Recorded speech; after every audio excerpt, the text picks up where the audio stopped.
사람들에게 인사합시다. 상상할 수 없는 놀라운 일이 일어납니다.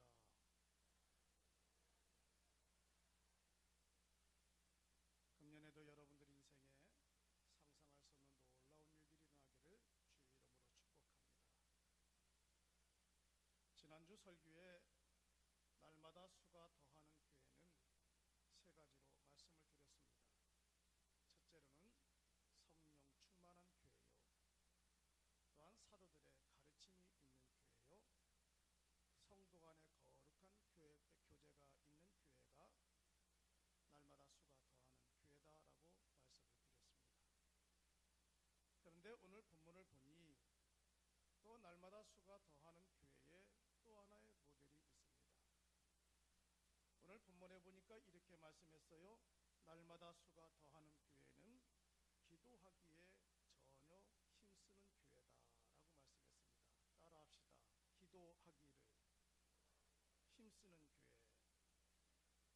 42절에 그들이 가르침을 받아 서로 교제하고 떡을 떼며 오로지 기도하기를 힘쓰니라.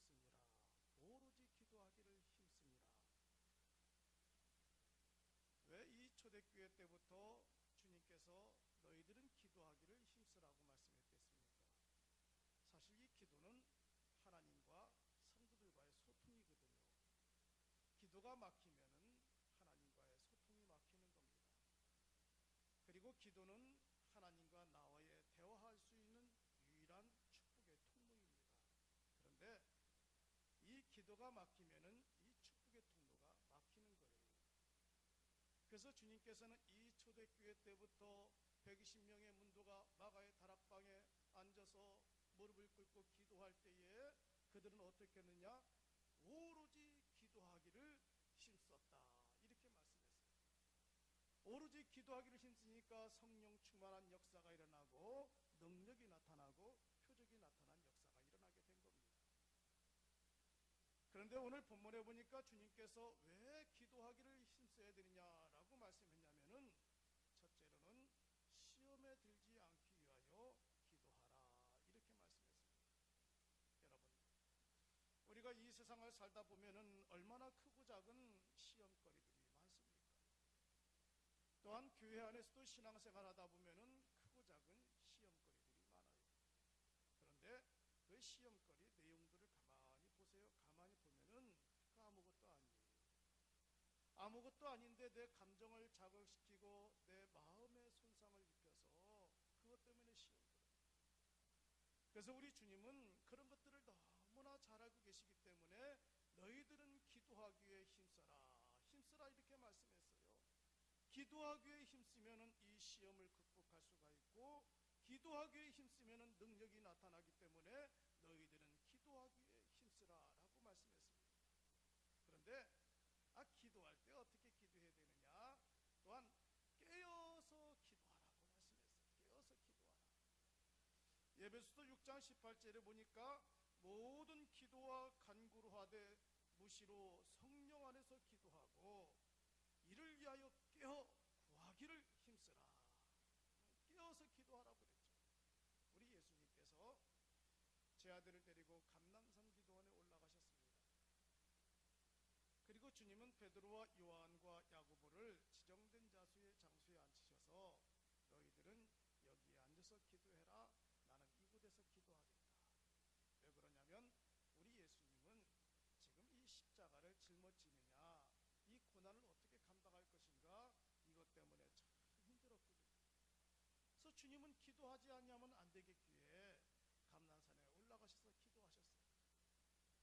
한참 기도하고 제 아들을 뒤돌아서 보니 제 아들이 졸고만 있습니다. 제 아들에게 이렇게 말해요. 얘들아, 깨어서 기도하라. 깨어서 기도하라. 그리고 부탁하고 다시 기도합니다. 다시 기도하고 두 번째 또 뒤돌아서 보니 제 아들이 계속 잠만 자고 있어요. 그러니까 주님이 깨어서 기도하라는 거예요. 여러분, 졸지 말고 기도하라는 겁니다. 졸지 말고 예배드리라는 거예요. 지금 이 시간에도 가만히 보니까 벌써 입신하시는 분들이 계시는 것 같아요. 벌써 눈을 감고 수면에 들어가 있습니다. 예배를 드릴 때 깨어서 예배를 드리고, 기도할 때 깨어서 기도하고, 말씀을 들을 때 깨어서 말씀을 들으라는 거죠. 그래야 내 영혼이 살아나는 겁니다. 그래야 내 영혼이 행복해지는 거예요. 그래서 주님은 계속 너희들이 시험 들지 않기 위해서 기도하고 깨어서 기도해라. 그 다음에 어떻게 기도해야 되느냐? 응답받기 위해서 기도하라고 그랬어요. 응답받기 위해서.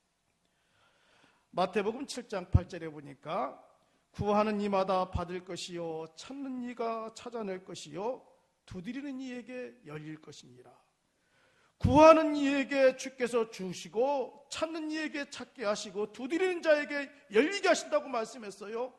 그래서 주님께서 우리에게 말씀하시기를 응답받기 위해서 너희들은 기도하라 라고 말씀하고 있는 거예요. 가만히 한번 나를 돌아보세요. 나는 너무나 기도가 없잖아요. 너무나 기도하지 않았잖아요. 너무나 기도하지 아니하고 주님 앞에 간구하지 않았기 때문에 역사가 일어나지 않는 거란 말입니다. 그래서 주님께서 이 거룩한 주일날 우리에게 말씀하시기를 너희들은 응답받기 위해서 기도하라. 구하는 자에게 주실 것이요, 찾는 자가 찾게 하실 것이요, 두드리는 자에게 열리게 하는 역사가 일어나는 것이 바로 기도라고 말씀하고 있는 겁니다. 한신대학교 총장을 역임했던 오영석 목사님이 학생 시절에 자기의 살아왔던 삶을 이렇게 간증을 했어요. 그렇게 공부가 하고 싶었습니다. 공부가 하고 싶었는데 돈이 없어요. 여러분, 공부하고 싶은데 돈이 없어서 공부 못하는 그런 학생들 얼마나 많습니까? 그래서 어느 날 이 오영석 학생이 기도를 하는 겁니다. 하나님, 공부하고 싶어요. 공부하고 싶은데 돈이 없어요. 학비가 없어요. 하나님, 돈 주세요. 돈 주세요. 그러니 하늘에서 아무 응답이 없습니다. 근데 그 밤에 마음속에 이런 생각이 들어가는 거예요. 이제 내가 기도로 하나님 앞에 기도했으니 편지를 우리 하나님께 써야 되겠다. 그래서 편지를 썼어요. 하나님 전상석, 하나님 공부하고 싶습니다. 학비 좀 주세요. 주님 주실 줄 믿습니다. 이렇게 편지를 쓰고 봉투에 넣고 풀로 봉인을 했습니다. 그리고 편지 봉투에 수신자를 어떻게 썼냐면은 천국에 계신 하나님 이렇게 썼어요. 그리고 자기 주소와 이름을 쓰고 우체통에 넣습니다. 자, 그 다음날 이제 우체부 아저씨가 우체통을 열어보니 편지 한 통이 있는데 천국에 계신 하나님 앞에라는 거예요. 이거 어디로 배달해야 할지 알 수가 없는 겁니다. 그래서 이 우체부 아저씨가 이웃교회 큰 교회가 있길래 큰 교회 목사님에게 전달을 했어요. 목사님이 그 편지를 뜯어보니까 참 내용이 기구해요. 너무나 감동적입니다. 그래서 목사님이 그 다음날 주일날 당회를 소집했습니다. 장로님들 앞에서 그 편지를 다 읽어드렸습니다. 근데 장로님들이 너무나 은혜를 받았어요. 그래서 당에서 결의했어요. 이런 학생이라고 한다면 우리가 키워볼 만하다. 그래서 그 학생을 신학교육을 다 시켜주고 미국 유학까지 다 보내줬어요. 그래서 이 학생이 미국에서 학위받고 한국에 돌아와서 한신대학교 교수를 역임하고 그리고 총장까지 역임하고 그를 통해서 많은 제자들이 배출되고 한국교회의 귀한 인물로 쓰임받게 된 겁니다. 성도 여러분, 하나님은 이렇게 역사하시는 전능하신 하나님이란 말이에요. 기도하는 곳에는 길이 있다는 사실을 우리는 알아야 돼요. 기도하면 상상할 수 없는 놀라운 일이 일어나는데 이 초대교회 성도들은 이 비밀을 알게 된 겁니다. 그들은 모이기만 하면 오로지 기도하고 전심으로 기도하고 기도하기에 힘쓰는 역사가 일어났단 말입니다. 우리 문화교회가 금년에 날마다 수가 더하는 교회가 되려면 어떻게 해야 돼요? 우리는 오로지 기도하기에 힘쓰는 교회가 돼야 돼요. 가정에서도 오로지 기도하고 직장에서도 오로지 기도하고 만나는 사람들마다 기도하는 마음으로 만나고 교회 오면 오로지 기도하는 역사가 일어날 때에 하나님은 우리 교회를 부흥시켜 주시고 여러분들의 생업을 부흥시켜 주시고 여러분들의 가정을 형통케 하시는 역사가 일어나는 거예요. 찬송가 369장 1절에 보니까 이런 가사가 있어요.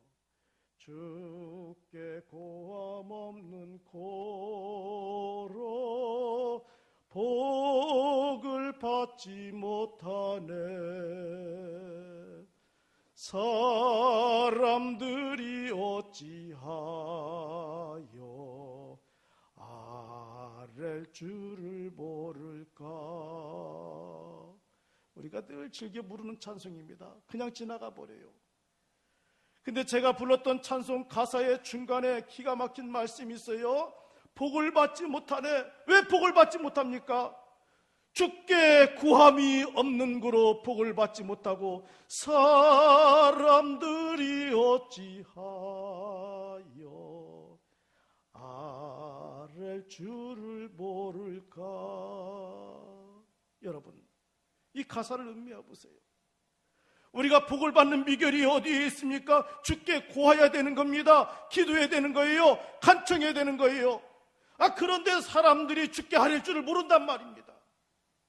성도 여러분, 주님 앞에 기도하면은 상상할 수 없는 놀라운 일이 일어나고, 주님 앞에 기도하면 홍해바다가 갈라지는 역사가 일어나고 여리고성이 무너지는데, 기도하면 능력이 나타나고, 기도하면 권능의 역사가 일어나고, 기도하면 하늘문이 활짝 열리는 역사가 일어난단 말이에요. 그런데 사람들은 어찌하여 아랠 줄을 모를까. 사람들은 구할 줄 모른단 말입니다. 저는 이 본문의 말씀을 묵상하면서 깨달은 게 있어요. 이 날마다 수가 도하는 교회는 어떤 교회냐? 사람들이 날마다 주 앞에 아뢰는 교회입니다. 날마다 고하는 교회입니다. 날마다 오로지 기도하는 교회. 그런 교회가 날마다 수가 더해가는 역사가 일어나는 겁니다. 성도 여러분, 여러분들이 살아가는 그 인생길 때로는 장애물도 많이 있고 어려움도 많이 있습니다. 그러나 오늘 본문의 말씀처럼 주께 구함 없는 거로 복을 받지 못하고 사람들이 어찌하여 아랠 줄을 모를까, 이 가사처럼 우리는 날마다 주께 구하고 날마다 아뢰는 귀한 역사가 일어나기를 주의 이름으로 축복합니다. 또한 두 번째로는 날마다 수가 더하는 교회는 기적이 많이 일어나는 교회입니다. 그런데 오늘 43절에 이렇게 말씀했어요. 사람마다 두려워하는데 사도들로 인하여 기사와 표적이 많이 나타나니. 자, 성도들 가운데 병고침의 역사가 늘 일어나야 돼요. 우리 성도들도 연세 드신 분들이 많다 보니까 전화하다 보면은 여기 아파요, 저기 아파요, 그런 아픔의 소리를 하는 성도들도 있습니다. 저는 그런 성도들 보면서 늘 기도하죠. 하나님, 주일날 만날 때는 회복됐습니다, 감사합니다라고 하는 소리가 나오기를 원해요. 이런 표적과 기적이 많이 나타나야 되는 겁니다. 또한 가난한 자들이 부유해지고, 그리고 연약한 자들이 새로운 희망을 바라볼 수 있는 역사가 일어나야 되는 거예요. 그런데 오늘 본문에 참 중요한 말씀이 있어요. 우리들은 어디에 초점이 많이 모아져 있냐면은 표적과 기적에 초점이 많이 모아져 있어요. 그런데 이 표적과 기적이 누구들로 인하여 나타나느냐? 오늘 본문에 보니까 사도들로 인하여. 따라합시다. 사도들로 인하여 표적과 기적이 나타나는 거예요. 지난주에는 사도들의 가르침을 받으라고 그랬는데 오늘 본문에 보니까 사도들로 인하여 하나님이 누구를 통해서 역사하시냐면은 주께서 사도들로 인하여 표적과 기적을 보이신다고 말씀했단 말이에요. 이 사도들이 누구냐? 우리 예수님은 12 제자들을 가리켜 사도들이라 이렇게 표현했습니다. 오늘날 이 사도들이 누구예요? 주의 종들입니다. 우리 문화교회 담임 목사를 비롯해서 우리 황철환 전도사, 그리고 성정욱 전도사, 권문숙 전도사, 이양자 전도사, 우리 신만선 목사님, 이분들이 다 사도들이란 말입니다. 이분들이, 우리들의 역할은, 이 사도들의 역할은 어떤 역할을 해야 되는 겁니까? 성도들이 영적으로 건강하게 자라가도록 날마다 전심으로 기도하고 오로지 주 앞에 매달릴 때에 주님은 사도들로 인하여 하늘문을 활짝 열어주시고 여러분들에게 복의 복을 더하는 역사가 일어나는 거예요. 그러니까 여러분들은 누구를 위해 기도해야 돼요? 사도들을 위해 기도해야 되는 겁니다. 주의 종들을 위해 기도해야 돼요. 저는 여러분들을 위해서 늘 기도하며 살아가잖아요. 근데 저는 누구의 기도를 먹고 사느냐? 성도들의 기도를 먹고 살아가요. 성도들의 기도를 먹고 살아가는 사람이 누구냐? 담임 목사란 말입니다. 사도들이란 말입니다. 그러니까 성도들은 늘 여러분들 개인 기도 시간 때도 늘 사도들 위해 기도해 줘야 돼요. 수예배 때도, 금요일에도, 새벽에도, 그리고 이 주일날 낮 예배 때 기도하는 분들도 이 담임 목사를 위해 기도해 줘야 돼요. 그래서 여러분들이 기도해 줄 때 사도들은 그 기도의 힘을 얻고 능력을 받고 은혜를 받아서 여러분들의 마음속에 은혜의 물결이 강물치는 역사가 일어나는 겁니다. 그런데 성도들이 사도들 위해 기도하는 기도의 능력이 죽어버리면 담임 목사도 죽어요. 힘이 안 나요. 저는 아침에 출근하면 중부기 팀들이 제 방 옆방에서 중부기도해요. 그러면은 기도 소리에 방해가 될까봐 문도 조용히 엽니다. 전화가 와도 조용히 받아요. 그런데 중부 기도팀들의 기도 소리가 얼마나 은혜로운지요. 저는 우리 문화교회에 이 중부 기도팀들이 세워진 것이 얼마나 감사하고 감사한지 몰라요. 그래서 저는 때론 연약할 때도 이 나를 위해 기도하는 중부 기도팀들이 있는데 그것 때문에 힘이 생겨요. 제가 전에 섬기던 교회는 지금 한 15,000명 모입니다. 그 목사님하고는, 그게 담임 목사님 저하고는 일주일에 2번씩 만나서 교제도 하고 식사도 하고 운동도 하는데 그 목사님이 육체에 가시가 많아요. 그런데 대화를 하면은 무슨 말을 하는지 몰라요. 발음이 엉켜요. 그래서 제가 늘 그 곁에 있다 보니까 누구 손님 만나러 가면 같이 가서 제가 통역을 해줘요. 한국말을 제가 통역을 해줍니다. 여러분, 대형교회 목사님이요, 옆에 있는 목사가 통역해서 대화할 정도면은 그거 목회 못 끝난 거예요. 그런데 이 목사님이 주일날 몇 번 설교하는지 아세요? 5번을 설교해요. 1부, 2부, 3부, 4부, 5부. 교인들이 이 심각성을 알고 중부교팀을 조직했습니다. 그래서 1부 중부교팀들은 2부 예배 나오고 3부 중부교팀들은 2부 예배 나오고 서로가 예배 빠지지 않고 교차하면서 이제 1부 중부교팀들이 중부기도실에 들어가요. 그래서 중위층에 3층에 쫙 있어요. 유리관으로 보여요. 담임 목사님이 지금 찬양 인도한다. 그러면 중부교팀들이 하나님, 우리 목사님 찬양 인도합니다. 힘이 생기게 해주세요. 힘차게 찬양하게 해주세요. 목사님이 기도하면은 중부교팀들이 보고 하나님, 목사님 지금 기도합니다. 기도의 능력이 나타나게 하옵소서. 설교 시간 때는 한 25분간 중부교팀들이 전심으로 중부교실에서 기도합니다. 하나님이여, 목사님 말씀의 능력이 나타나게 하시고 피곤하지 않게 해달라고. 그런데요, 늘 성도들이 가까이 있잖아요. 그분들이 이런 얘기를 해요. 목사님 희한해요. 가까이에서 만나서 대화하고 이야기하면 또 무슨 말인지 하나도 못 알아듣겠는데 주일날 설교는 내 귀에 또박또박 다 들어와요. 누가 통역 안 해도 되는 거예요. 다 들리는 거예요. 여러분, 그 원인이 어디 있는지, 의사들도 그래요. 당신은 목회 그만해야 돼. 그런데 지금까지 그렇게 견디고 주일마다 5번의 설교를 할 수 있는 것은 특별한 하나님의 은혜라고 의사들도 그 극찬을 한다는 거예요. 그런데 그 배우 위에는 누가 있느냐? 그를 위하여 기도하는 성도가 있단 말이에요. 그를 위하여 격려해주고 그를 위하여 희망을 주고 소망을 주는 중부교팀이 있단 말이에요. 그러니까 그 교회는요, 날마다 평안한 가운데 든든히 세워져가는 역사가 일어나는 거예요.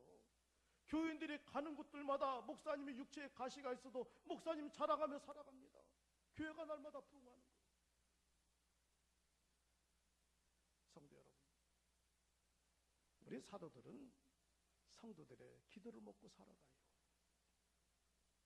그렇기 때문에 이 사도들로 인하여 표적과 기적이 나타나는데, 여러분들 이 사도들이 성령 충만하도록, 사도들이 기도의 종이 되도록, 사도들이 말씀의 종이 되도록 여러분들이 뜨겁게 기도해 줘야 되는 거예요. 사도가 행복해야 교회가 행복합니다. 사도가 행복해야 목회를 행복하게 할 수가 있단 말입니다. 그런데 사도가 불행하면 목회가 재미가 없어요. 교회가 행복하지 못해요. 성도들이 복을 받는 비결이 무엇인지 아세요?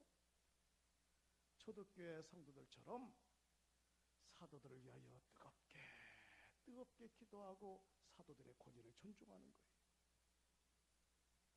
어느 시골 교회는 성도들의 주업이 농사입니다. 그런데 이 교회 장로님이 늘 목사님을 위해 기도하고 목사님을 도와서 함께 신방을 다니는 분이에요. 그리고 이 장로님은 크고 작은 일이 있으면 늘 목사님과 상의하고 상담을 합니다. 어느 날 이 장로님이 이제 농사를 짓기 위해서 소를 몰고 밭을 향하여 갑니다. 그래서 소를 몰고 이제 밭을 가래요.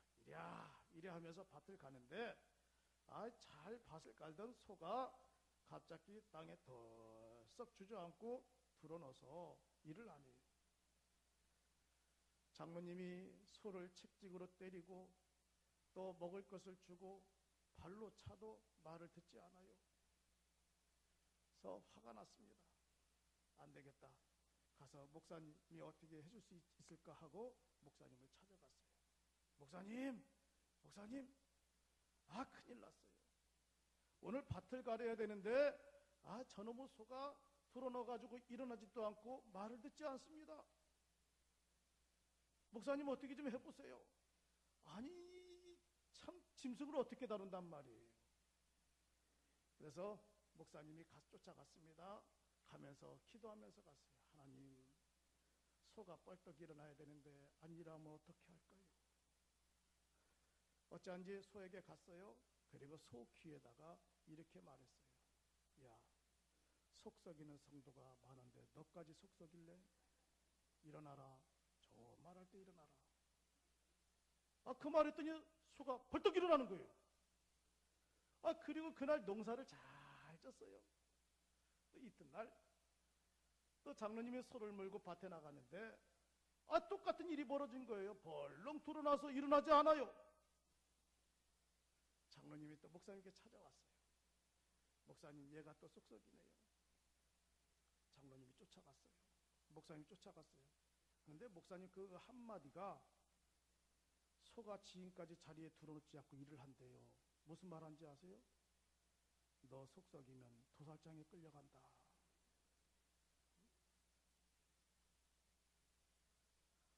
그러니까 이 소가 이제는 눕지 않는 겁니다. 열심히 일을 하는 거예요. 이제 장로님이 어떻게 하는지 아세요? 가는 곳들마다 주저앉은 소도 일으키시는 능력이 있는 목사님이시다. 우리 목사님은 소도 일으키시고 일을 하게 만드는 목사님이시다. 자랑하며 다니는 거예요. 자랑하며 다니는 거예요. 성도 여러분, 어디서 흘러나온 덕담이요 또 예화이겠습니다마는 그만큼 우리가 사도들의 권위가 참 중요한 것이요, 사도들이 충만하고 사도들이 행복하고 사도들의 권위가 있어야 표적과 기적과 능력이 나타나는 거예요. 우리 문화계 사랑하는 성도들, 금년에 이 사도들의 표적과 기적이 많이 나타나기를 원합니다. 그래서 저는 여러분들을 위해 기도하고 여러분들은 저를 위해 기도할 때에 날마다 성령 충만하고 교회가 행복하고 날마다 수가 더해가는 놀라운 역사가 일어나기를 주의 이름으로 축복합니다.